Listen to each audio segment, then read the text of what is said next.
இங்கிலாந்து வராங்க, பேட்டிங் வராங்க. அலஸ்டேர் குக் நம்ம கேப்டன் வராரு. கூட வந்து ராப்சன் சொல்லிட்டு ஒரு பேட்ஸ்மேன் அந்த டைம்ல.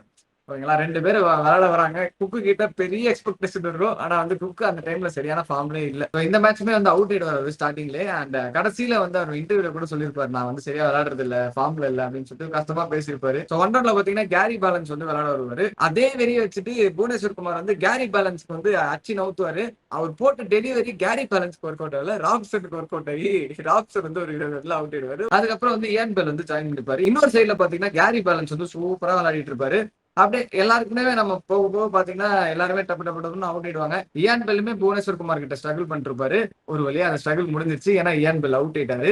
எப்படின்னா ஒரு லீவ் ஒன்னு விட்டுருப்பாருங்க, இப்படி இருக்கும், இப்படி விட்டுருப்பாரு. க்ளோஸ்ல பட்டு ஸ்லிப், தேர்ட் ஸ்லிப்போ செகண்ட் ஸ்லிப்போ கேட்ச் போயிருக்கும். ஜோ ரூட் ஆடிட்டு இருக்காரு, கூட கேரி பேலன்ஸ் ஆடுறாரு. அவருமே ஏதாவது அடிப்பாரு பாத்தீங்கன்னா, அவருமே பெருசா அடிக்கல.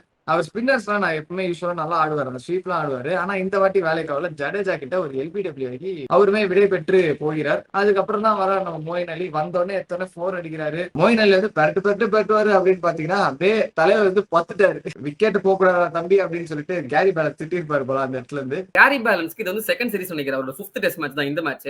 ஃபர்ஸ்ட் மேட்ச்லயே ஒரு 70 அடிச்சிருப்பாரு ஃபர்ஸ்ட் இன்னிங்ஸ்ல, சரிங்களா. அவர் இந்த சீரீஸ்ல எனக்கு நான் உண்மையை சொல்றேன், ஒரு England batter who had the great future அப்படின்னு நினைச்ச ஒரு பிளேயர் வந்து கேரி பேலன்ஸ். ஏன்னா சூப்பரா ஆடி இருப்பாரு. இந்த இன்னிங்ஸ் மட்டும் இல்ல, அடுத்த வர சப்சிக்வெண்ட் மேட்சஸ்லயுமே செமையா ஆடி இருப்பாரு. அன்பார்ச்சுனேட்லி அவரால் அது ஒரு பெரிய நல்ல ஒரு கரியரை வந்து பில்ட் பண்ண முடியாம போச்சு. பட் இந்த சீரீஸ் ஸ்பெசிபிக்கா கேரி பேலன்ஸ் வந்து ஒரு செம்மையான ஒரு சீரீஸ். அந்த டைம்ல கேரி பேலன்ஸ் வந்தானே செம்ம சென்சேஷன் ஆயிடுச்சு உண்மையிலே.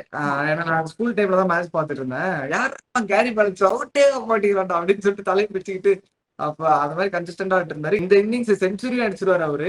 செஞ்சுரி அடிச்சுட்டு ஒரு 112 என்னமோ வந்து அவுட் ஆயிடுவார் அவரு. அவர் அடிச்சது வந்து இன்னும் 5 மேட்ச் தான் விளையாடி இருக்காரு. ஃபர்ஸ்ட் செஞ்சுரி நினைப்பீங்க, இல்ல 2வது செஞ்சுரி அடிச்சிருப்பாரு.